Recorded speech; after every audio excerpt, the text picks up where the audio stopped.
야, 밀어버려!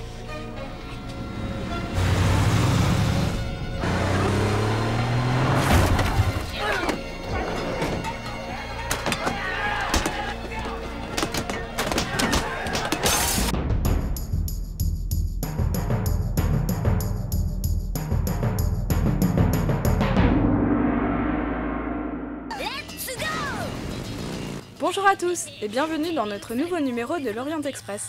On commencera cette fois avec la critique de Kamikaze Girl, enfin disponible chez nous, puis on fera un grand tour du côté des sorties cinéma avec pas moins de 3 films, Blood, The Last Vampire, Piano Forest et Le Grand Chef. Puis on finira notre petite sélection avec le dernier film de gangster coréen Dirty Carnival, dans les bacs depuis quelques mois.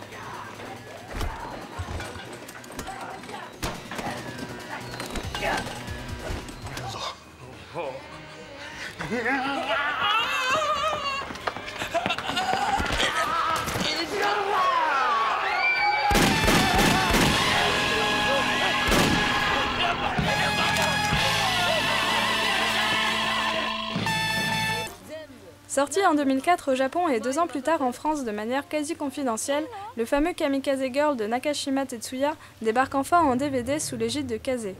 Le film avait séduit la critique lors de sa sortie hexagonale et nous commencions sérieusement à désespérer de voir cette perle arriver sur nos platines. Cette histoire d'amitié tordue entre une Lolita de la campagne et une fille des gangs reste toujours aussi séduisante. Le gros point fort du film est la mise en scène contrastée de Nakashima entre manga life frénétique et conte intimiste. Mais le film surprend surtout par l'interprétation des actrices Fukada Kyoko et Tsushiya Hana. La première incarne à travers sa superficialité une fuite dans l'imaginaire et le refus de la réalité. Quant à Tsushiya, fruit du métissage, elle incarne parfaitement la douleur de la marginalité et la dureté du monde. Tendre et drôle, Kamikaze Girl est avant tout une réflexion sur le passage à l'âge adulte, les choix déterminants et la peur face au bonheur. Une belle entrée en matière pour Nakashima, qui fera encore mieux avec Memories of Matsuko, qui en constitue la suite logique et magnifique.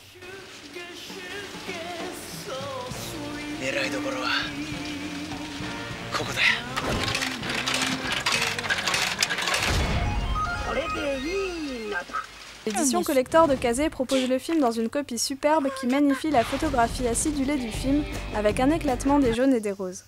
Niveau son, rien à redire. Sur la deuxième galette, nous retrouverons les bonus de l'édition japonaise avec des modules riches sur l'élaboration du film du tournage à sa promotion. Pour l'édition française a été ajouté un petit reportage sur l'avant-première du film. Les fans du réalisateur seront donc loin d'être déçus.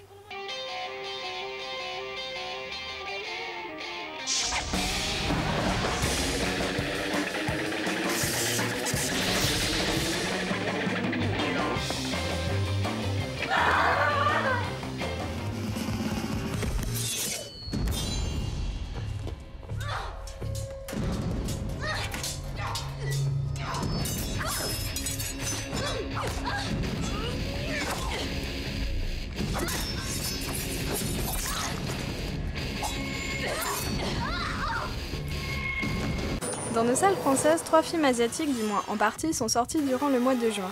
On commence avec le moins aimé du lot puisqu'il s'agit du remake en prise de vue réelle de Blood The Last Vampire. Célèbre animé d'une 40aine de minutes, réalisé par Kikakubo Hiroyuki et écrit par Hoshii Mamoru.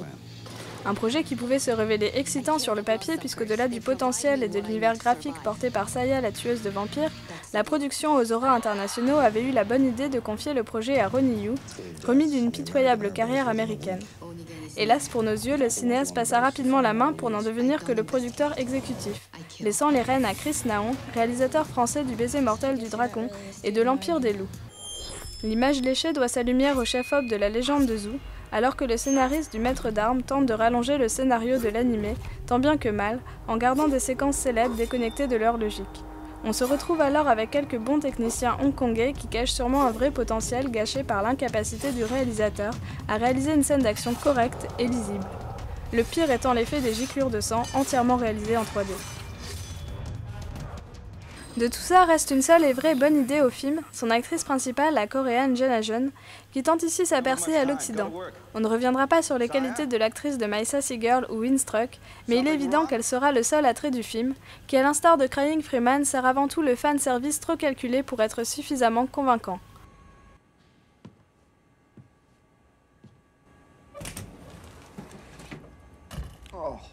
De son côté, l'éditeur-distributeur Kazé sort ce mois-ci en salle un film d'animation japonais Piano Forest.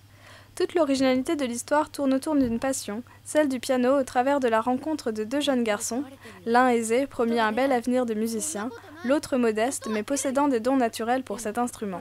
C'est ainsi que le métrage prend des allures poétiques, notamment grâce à ce piano abandonné dans la forêt qui ajoute une part de mystère et de merveilleux quant au don exceptionnel du jeune musicien.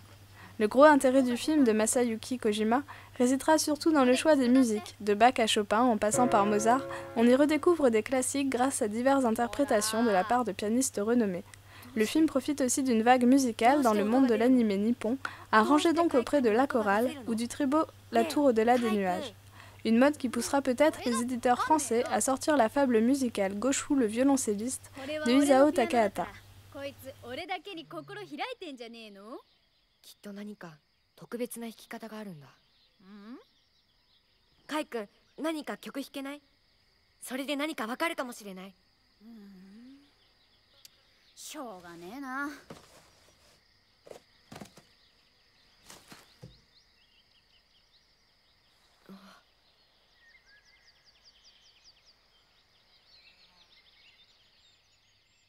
カイ君。 Dernier film du lot qui nous vient cette fois de Corée du Sud, Le Grand Chef. Œuvre sortie il y a déjà quelque temps dans son pays d'origine et qui bénéficie d'une sortie salle française, certes pas des plus impressionnantes, mais qui a au moins le mérite d'exister. On y parle de concours de cuisine comme d'autres parlent de musique. Une belle histoire qui met l'eau à la bouche.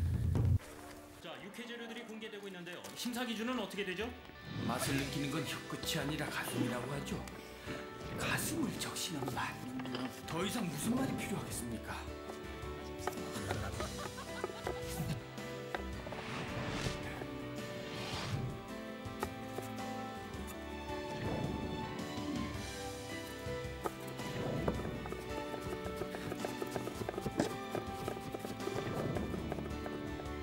아, 연꽃 위에 달이 떴습니다. 맛과 색이 좋아. 좋습니다. 심사가 시작됩니다. 참가자들 모두 긴장된 표정이죠. 9점, 10점, 10점, 최고 점수가 나왔습니다. 최고 점수를 받은 송찬영 의사에게 뜨거운 박수 보내주시기 바랍니다.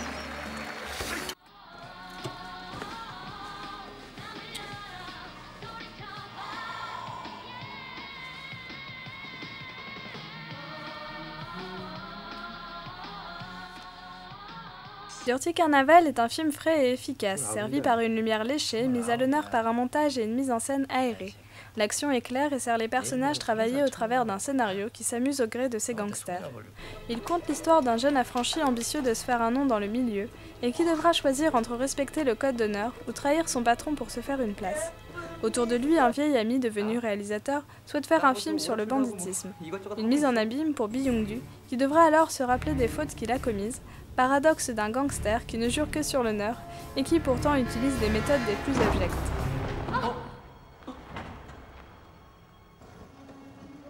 La scène la plus iconique du film et que tout le monde retiendra reste à n'en pas douter la séquence de combat dans la boue entre gangs rivaux.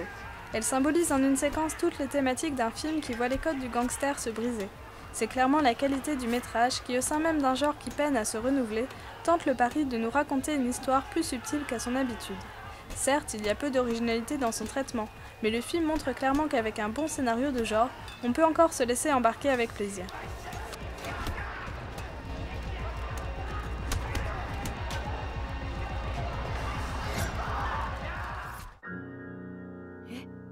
Voilà, l'Orient Express, c'est fini pour aujourd'hui.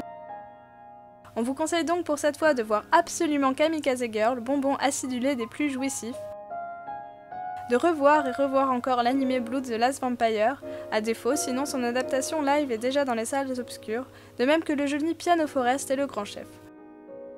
Enfin, Dirty Carnival en DVD depuis bien longtemps déjà mérite au moins une vision des fans du même genre. Portez-vous bien et à bientôt!